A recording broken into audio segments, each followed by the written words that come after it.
Yeah, every team is a completely new challenge. You know, it's like having a new kid. I got 3 sons. They're all different. They're all different challenge. Anybody that's a parent can understand that. And so I love that, though. You know, they all have their own personality. They all have their own strengths and weaknesses. And you start over every year. So I love that part, though.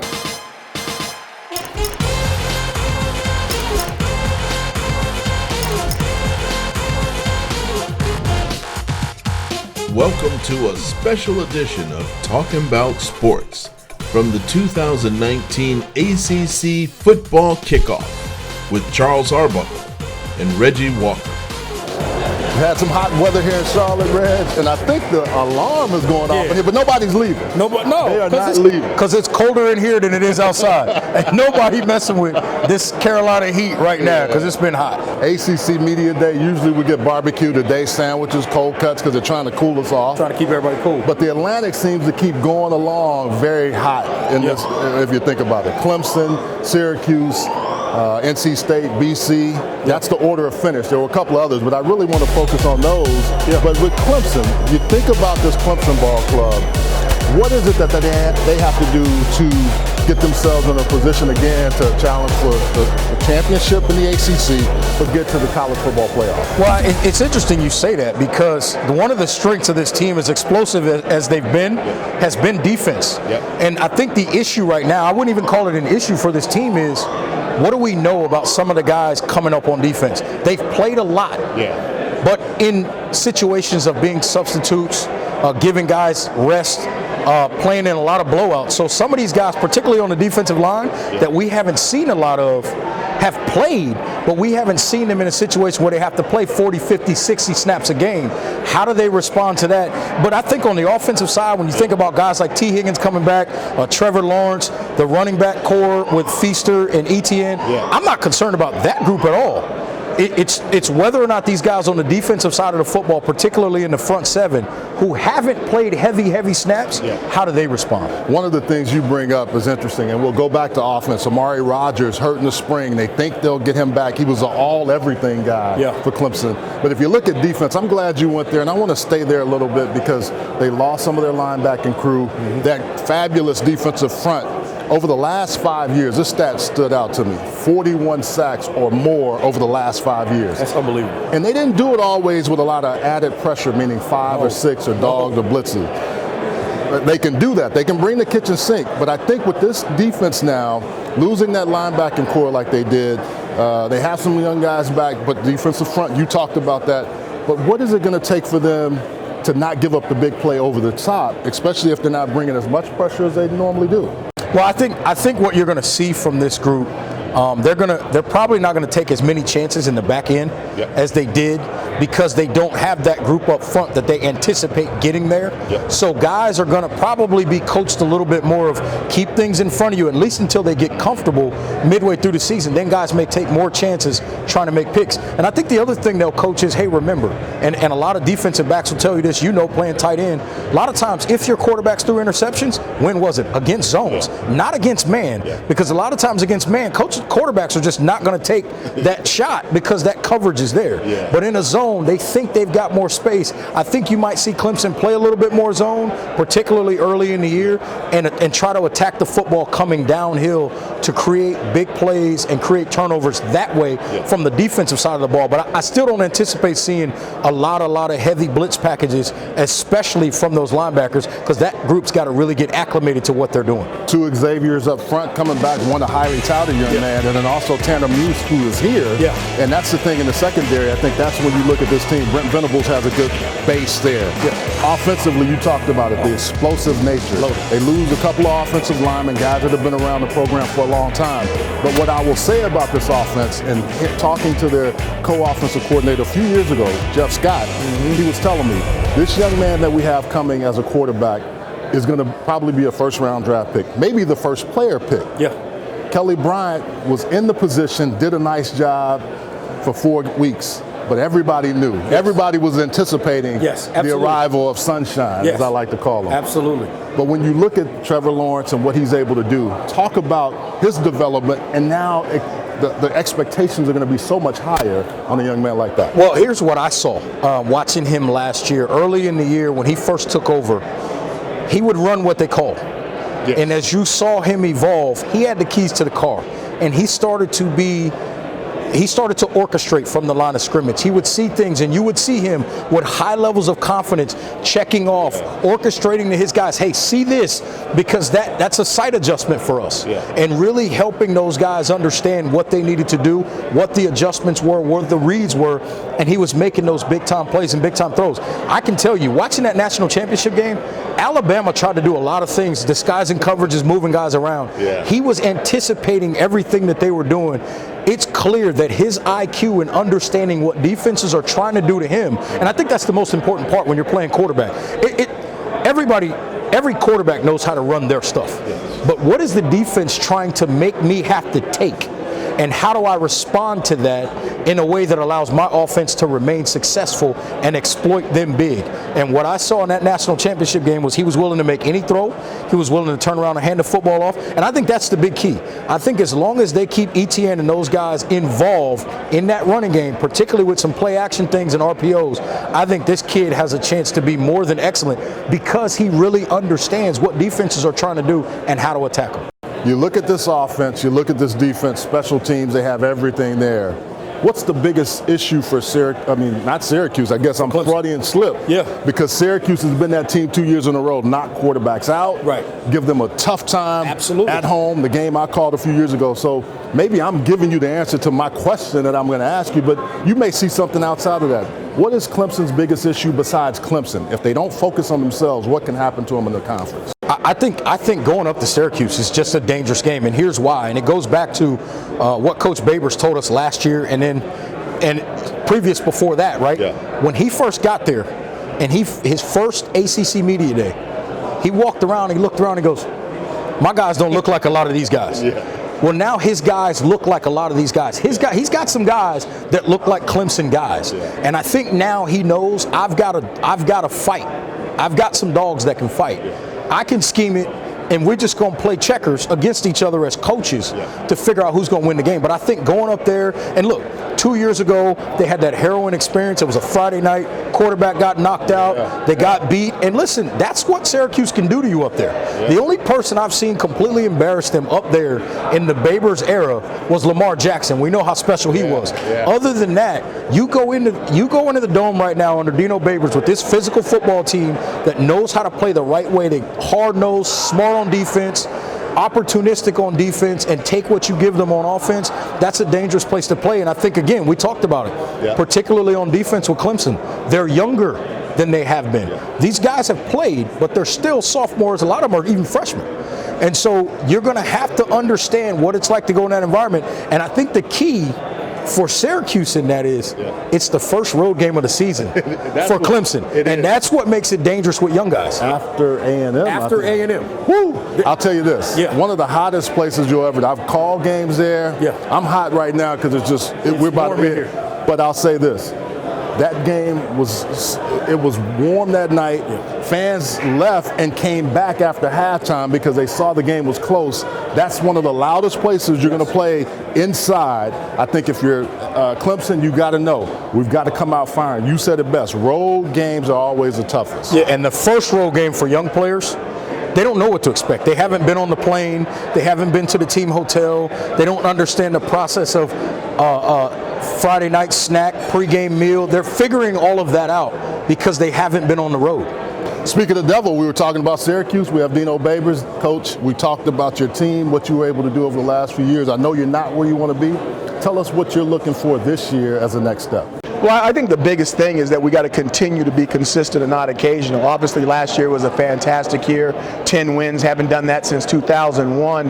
Now everybody knows that you're capable of doing that. Now what are you going to do when the light is on you? So if we can have an opportunity to be consistently good, not occasionally great, I think we'd be really happy with what happens at the end of this year. You lose Dungy, but you have a guy in DeVito coming back at the quarterback position. The wide receivers you have, I don't think people realize because they don't get to see you as much as if you watch film.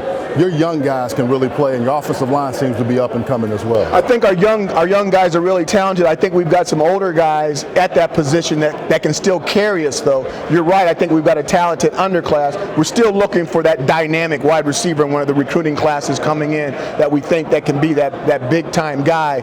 But I'll tell you what, I like the guys that we're with and that we have, and I think we can definitely win with them. And defensively, you've had some strong performances, particularly against Clemson in the last couple of years.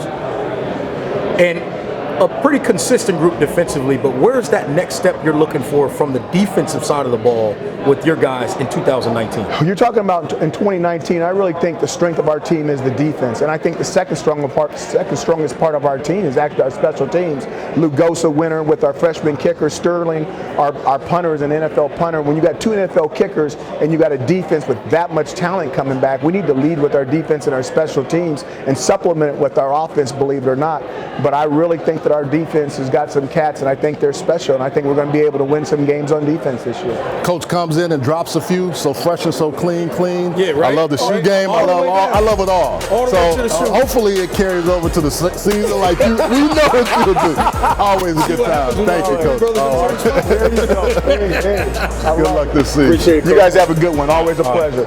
At Heslop Wealth Advisors, our goal is to help small businesses develop quality retirement plans for their employees through our Lunch and Learn seminars. We provide lunch and learning tools to help your company succeed and unmatched customer service. Welcome to Talking About Sports, the Carolina's #1 podcast for sports. Somebody said trade Kemba Walker, but no Leezy. And No Limit Larry. I like No Limit Larry. I think No Limit Larry ought to get some playing time. Wow. As Kemba goes, so go the Hornets. And that's how it was last night. I've never wished Kevin would have won a bet more than I do right now. Now, let's come on down to the Dilworth Neighborhood Grill, Talking About Sports. Best food around.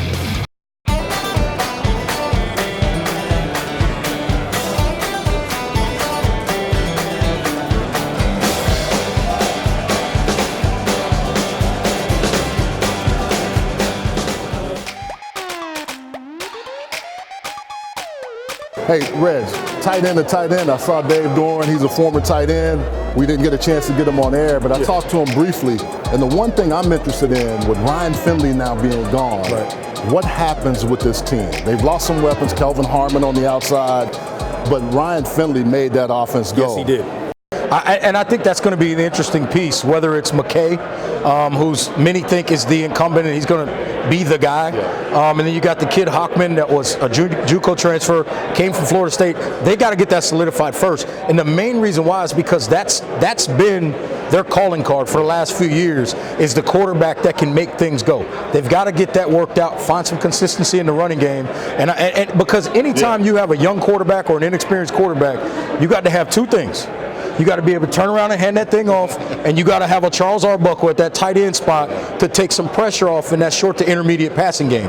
And those are the two things that they're going to have to get done right away with Dave Doran in this group, because, listen, the expectations are high. They're still, recruiting-wise, they've done a really good job, even since Bradley Chubb with defensive line. People know that they can do that. But can you consistently find a signal caller that can run your offense and keep you going in a positive direction, pick up first downs, and keep that really solid defense off the field? So when you look at this NC State team, especially in the run game, they lose running back Reggie Gillespie, and they relied so much on Ryan Finley. New offensive coordinators come in. Does that make a difference for this offensive team? Yeah, I think it does. And I think it's interesting that Kitchens is a part of that, because he spent time with running backs. Yes. And so that concept tells you that he's going to have a little bit of a, I'm not going to call it a lean, but he's going to have a respect for the running game and the ability to turn around and hand the football off. And like we said, a young quarterback, inexperienced quarterback, if you can't turn around and hand that thing off, you can't find your tight end in the intermediate game, you're going to struggle. And I think Des Kitchens is going to do a really good job implementing their running backs. And they've got a few, they don't have a guy that people are going, oh, this guy, right. Yeah. But they've got multiple guys that can make some plays. And I think you're going to see a little bit of a by committee until somebody steps forward. But with Des Kitchens seasons running that offense, being a part of the play calling, I think it'll thoroughly help them. I think the other thing, if you look at the defensive side of the ball, that's one of the things that I'm so curious to watch, because this team, to your point earlier, when you think about their defensive fronts that they've had over the last few years, that has been their calling card. Can they do that again this year coming up? I think they can. I think they've got enough talent there, and they've recruited well, particularly in the defensive front the last few years. I think the question for me with this team is what happens in the back end. Can those guys in the back end consistently hold up, not give up big explosive plays, and allow this group up front to really get after the quarterback? We always say it. As a former defensive back, you know, if I got a defensive front that can get to the quarterback in 2.5 seconds, that means I only got to cover for 2.5 seconds. That's true. And as a defensive lineman, you're going, if those guys can hold up for 3 seconds, I can get to the quarterback in less than 3 seconds. If everybody's thinking 3 seconds, this is a chance for this group to be really, really good on defense. But that's going to be the whole key. Can this back end, can that back seven really, with those linebackers flowing in space, keeping those intermediate throws minimized, if that back end can do their job, I think this team has a chance to be really good. You know, I think about NC State. They've been one of those teams right on the cusp, and their fan base is wanting to see them get to that next level. But I think that's been, if you look at an overarching theme, how do they get that big win, whether it's Clemson, whether it's Syracuse, whether it's any of those ball clubs, if you look at their schedule in the Atlantic, how do they get to that next step? Opportunistic. They've got to be opportunistic and create a lot of turnovers. This is a football team that, again, one of the examples I always use, and I hate to use an NFL analogy with a college team, is if you go back to the Carolina Panthers in 2015, when they made that run to the Super Bowl at 15-1, people can say what they want. Cam Newton had a lot of 30-yard drives to get touchdowns, a lot of 30-yard drives to get field goals, because that defense was creating a lot of turnovers and giving them some shorter fields. I think if this NC State defense can do the same thing, again, we're talking about inexperience at quarterback. If they can do the same things on defense that that team could do in 2015, I think NC State's got a chance to get that win to take them over the top. But they've got to be opportunistic on defense. And this is a team that, for me, they're probably going to need to be somewhere in the plus 20 category if they want to have a special season in terms of turnovers. If you look at it, when you look at this NC State team, and you said it best, Tony Dungy's mantra when I covered the Colts was 35 or more takeaways. Absolutely. If we get those, that gives us a chance. And I think if you think about Dave Doran, his ball club has to play well on offense, but they must be better on defense. Statistically, we're really good, top 3 in rushing defense, top 3 in third down defense, top 3 in red zone defense. We need to create more takeaways on defense, in my opinion. Offenses are going to get yards. You guys all know the RPO world allows offenses to do things that really aren't fair. In football, to have linemen downfield and throw forward passes is really hard on a defense. And so the stress gets put on the secondary if you're a team that wants to stop the run, and that's something I believe in. So our DBs obviously get a lot of the blame, and I don't think that's always their fault. A lot of times they're playing one-on-one, and everyone else is trying to defend the run game, and that's just college football. But if we can get more takeaways and do what we did last year on third down in the red zone, stopping the run, create shorter fields for our offense, I think that would be outstanding for our football team. Well, that's Dave Doran. Hey, he's been the hottest commodity in the coaching ranks for the last few years, but his NC State team has done well. When we come back, we'll take a look at Wake Forest and the rest of the Atlantic.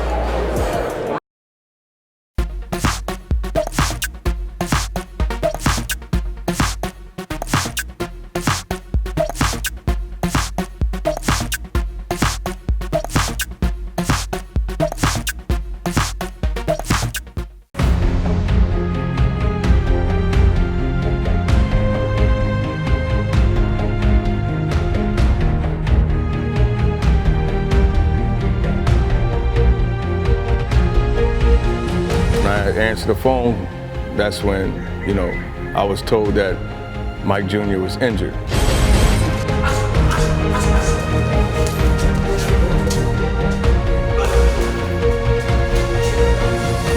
So I was like, "You all right?" And when I first walked in, he was just like, "No, I feel like I gotta throw up." So I hurried and run downstairs and called Miss Natalie. I went upstairs to actually see Mike.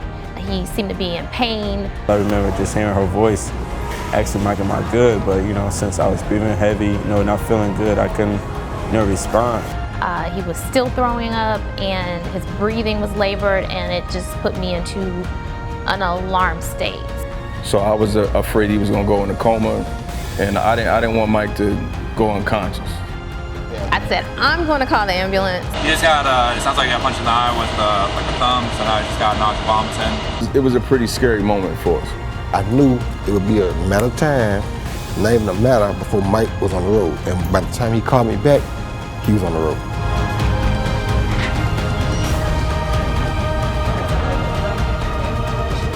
Three months. And that's good. It's good. Good. Boy, you and these eyes, Steve.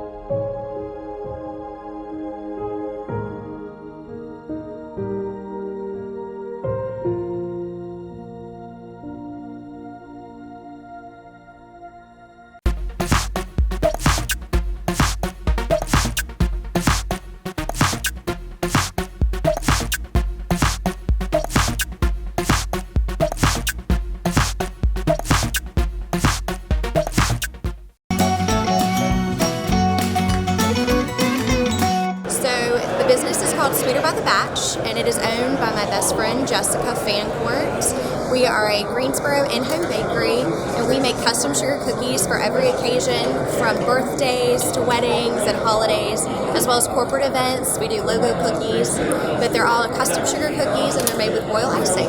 We have been very blessed to work with the ACC. We've enjoyed them. They have been great to us, and the ACC has really helped us expand our business.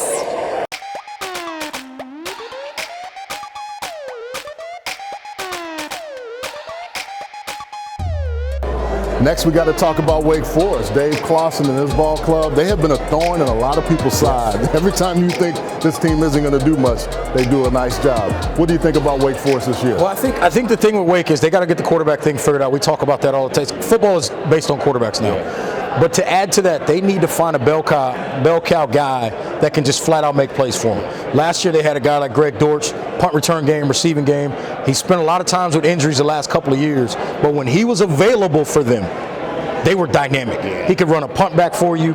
He could take a kickoff back for you. He could take a 3-yard passing route and turn it into 80. Yeah. You could give it to him on some of these, RPO, speed sweeps, those kinds of things. He was so dynamic for this offense, and now they don't have that.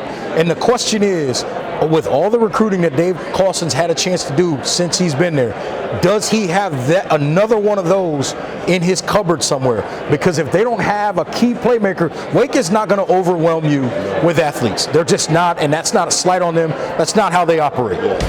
But if they can find a couple of playmakers on the outside and just get the ball to them and let those guys work in space, they got a chance to again become major thorns in people's sides. On the defensive side, they've got to get better in the secondary. Young Jeremiah Gray out of Charlotte Christian right here is going to be a 3-star guy for them that can really make some plays, and I think he'll play early. Yeah, I think so too. If you look at Wake, transition down the road to Duke, David Cutcliffe, Daniel Jones, giant. People are upset he got drafted so high. We've watched this young man for a long time. We saw games with him and Will Greer going back in the day. In high school, going at each other. That was a good time. So when you think about this Duke team, what do you see with them now that they've lost their bell cow at the quarterback position? What can they do as a team to improve on offense and defense? Well, I think one of the things that's going to immediately help them that they're going to get back is strength in the secondary.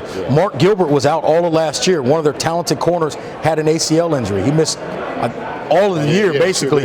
He's back. I talked to him lockdown guy, and I talked to him in the offseason. And it's over. And I talked to him last year around this time, and he was trying to decide what he was going to do with his future, and he thought about going to the NFL, thought better of it, which I think was a smart move out of him. So he's going to be back to help anchor this secondary. I think you get a guy like that back, now you know one side of the field, I'm comfortable. I can roll everything else the other way, and we can do some things defensively to create some big plays, create some turnovers, create some havoc, some zone blitz type things. You can send extra guys from up front in the front 7. I think that's what's really going to help Duke, is they can be a little more dynamic on defense. And oh, by the way, David Cutcliffe's still there calling plays on offense. If that guy's calling plays on offense, you got a chance to win ball games. You think about Duke and what what they've come through, and you tell people, I've seen it where they were in a desperate state. Yes. They built a new facility. They got all those things going. They've done all the new things to Wallace Wade Stadium. That They've stadium recruited this area tough, and all the state of North Carolina tried to really do a nice job getting young kids out of the state of North Carolina.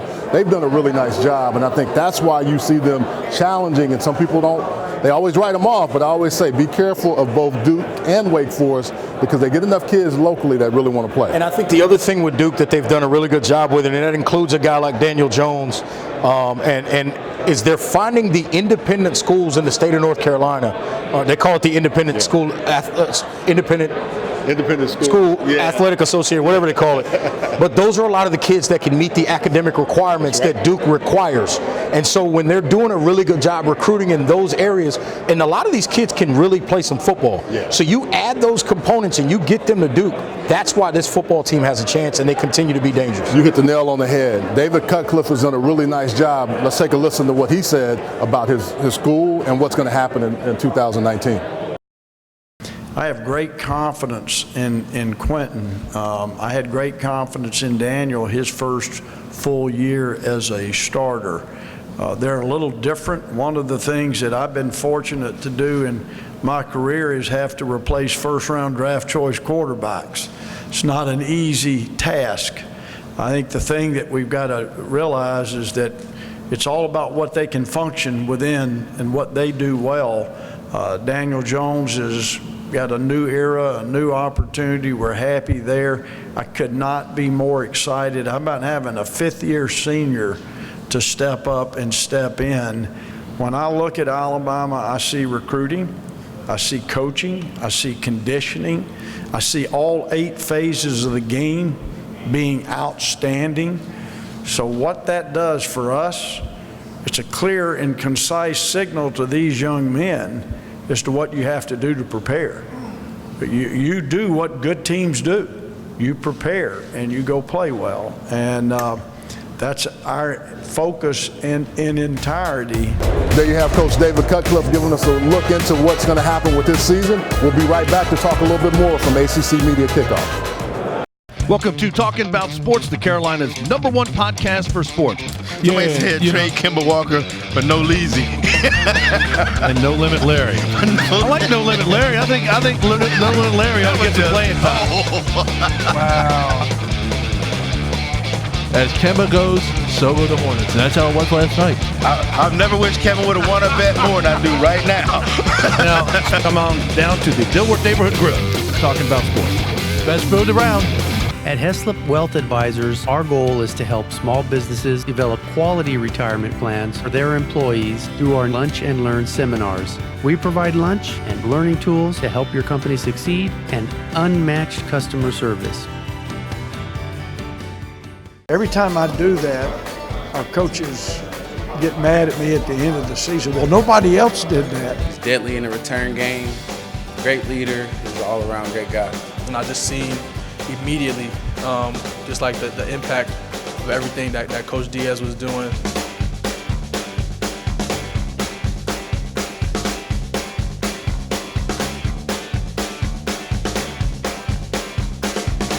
So last year, Reg, when we did this, the Hurricane, the U.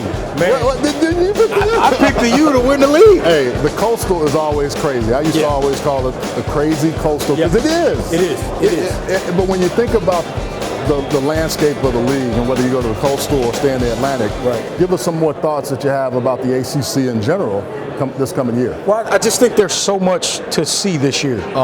You've got the change at Louisville. With Satterfield going up there and taking over that program, what do they look like? His calling card is bare. Yes, but and here's the craziest part. His calling card at App State was defense. Yes. That cupboard is not bare at Louisville on defense. It doesn't exist on defense. And it hadn't for a few years. And it hasn't for a few years. Right. Yeah. And so I'm curious to see what they look like.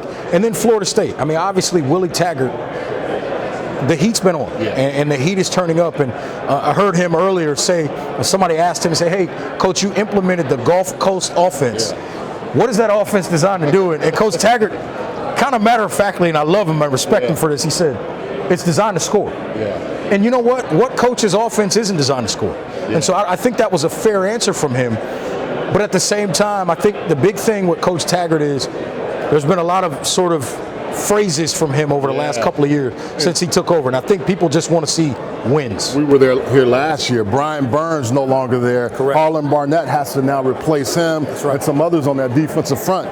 But they expect to always have some really good young defensive players. They're talented in every kind of way. And that's what's surprising over the last few years. You go back in the past, guys like Mario Edwards, Eddie Goldman. I mean, you can go on and on. Jalen Ramsey, Tank Carradine. I mean, you can go down the line with all these guys that have been playmakers for them. And we haven't seen that in the last few years. And oh, by the way, you look at a guy like George Campbell, the wide receiver, highly touted coming in. He's gone. He's at Penn State now. He transferred. Guys are leaving. It's going to be interesting to see what Florida State looks like and how much better they look this year in 2019 compared to 2018. Yeah, when you look at this league, there's so much that we can say. We know Clemson is going to be strong like they always are, but who is going to challenge? And I think that's another. If I look at BC, they have to improve on the offensive side. Anthony Brown has to get better. They've got some really good talented weapons. They've lost tight ends. They can always run the ball. But the thing about it, I don't want to see them kill their run game. Right. They've got to do a better job of spreading that out. So I think the real thing, Reg, is with the running game, A.J. Dillon can't be the guy that has to do everything. They need to spread that out to allow him a chance not to get injured. He had a lot of carries last year, and I think it's going to be key to make sure they disperse those a little bit differently. So when I look at BC, what can they do? There's so many different factors, but when you look at this Atlantic Coast Conference, there's some opportunities for teams that maybe haven't been there to make that step up. Absolutely. And you look around this league, I think Virginia's going to be very much improved. We've seen their improvement over the years since they made the change and got Bronco Mendenhall in there. Bryce Perkins is probably the second best guy in the conference, in my opinion. I totally agree with that. And then you look at Virginia Tech. They're just in a flux. We don't know what's going on. Fuente's got guys leaving and coming, and he's recruiting, and that offense hasn't looked like we saw it look in the past. Their defense hasn't been bruising like we're used to, that old lunch pail mentality under Frank Beamer. We haven't seen that in a long time. And so I'm curious to see what the Virginia schools look like. First difficulty is to get the players to trust you because they just lose their coach. They've had 2 tough seasons. And here comes this new guy in that's been out of coaching for 5 years. Some people question whether he's too old or should he be back, and you walk into a group of faces that have a void. So you got to get them to buy in. You got to communicate with them. Then the trust and respect has to build up. I think we've got all that. I really think we're in good shape there. And the strength of this team right now would be running backs. To me, all 3 are really good. And you take Michael Carter so fast in space. Jamonte Williams, I think maybe a superstar. He's 220 pounds and can fly. And then you take Mr. Williams. He can do everything. He's special teams tough. He's the leader. He's the guy for everything we do. Offensive line to me has got to get tougher. Just their mentality. There's some talent there, but got to get tougher. Tight ends will be a strength. I think that they can run and play. Wide receiver can be. I don't think we're there yet. You got a few. Daz has been really good, but we got to catch balls. We've dropped too many balls in our past. And we've got to make sure that we get free in space because people will bump us some and try to take that away. Defensive line is really good with the first group. There's no depth. We've got to develop depth. And that's such a key. Linebacker to me is all over the place a little bit. We got young guys that are talented, but nobody's really. We got Eugene Asante coming in there, but we haven't seen them all play yet. You got Chaz, that's Surratt, that's new, and a quarterback playing linebacker. You got a freshman with Quadri Jackson, and Gimmel's good. He's got to get stronger. And Dominic Ross is a really good pass rusher. Got to get better in space. And then in the secondary, I think we're going to be good. We just got to figure out who one of the corners is going to be. Patrice is playing really well. You've got the other safeties. I think we'll be fine with Jones and Woolfolk and especially with Miles Dorn. But we got to find the other pieces there. And that's pieces that we haven't seen yet. and then you got a brand new kicking game. So, Reg, everybody's excited, and spring game was a testament to North Carolina. Mack Brown coming back, all of those former guys, their greats, all showing up. What do you think about the North Carolina team and their faithful? I think the concept of football is rejuvenated at Kenan Stadium, period. The whole thought process that North Carolina can be a factor on the football field is back with a guy like Mack Brown in the fold. Now the question is how fast, how quickly can he turn that thing around and get it going in the right direction? They've done a pretty good job, I thought, on the recruiting trail for a short window really for Mack. But when you look at everything that they've done as a whole, I think they're going in the right direction. It's going to be interesting to see what the product on the field starts to look like, because if that product looks the least bit improved, I think that's going to add to the fever pitch, add to the anticipation. And I think Mack Brown, and I also think the time at the end at Texas for Mack Brown taught him a lot. It did. I'm either going to do this or I'm not going to do this. I can't halfway do it. I can't just CEO. I got to be in here. And he also now, I think, with North Carolina, has a couple of guys like Dre Bly, you mentioned earlier, Tommy Thigpen. He's got some guys that understand the history there and the culture, and we're around with them, even on the infrastructures, guys that are behind the scenes that you don't know about. I don't know if that's going to mean wins right away, but I do know it's going to mean they understand what it means to be a Tar Heel, and in this state, pretty important. That's absolutely right. And at the end of the day, it's going to come down to wins. And those guys were at that program when they won a lot of games. And they're going to force kids to get better, to learn how to win football games. The biggest thing that this team is going to do is execute better. They may not always have the best players. They're going to execute better because they're going to be taught about execution and the importance of it. I just want them to play Return of the Mac every time. If I go to a game, I want to hear it. That's what should play when they come out of the tunnel. Every single time. I agree. Shout out to Mark Morrison. Well, we're going to wrap it up here. We're in hot Charlotte. Hey, I'm sweating. I'm ready for football. Me too. But I know the fire alarm went off. It didn't stop us. We got a lot more coverage of ACC football. We hope to check you out. Welcome to Talking About Sports, the Carolina's #1 podcast for sports. Somebody said trade Kemba Walker for No Leezy.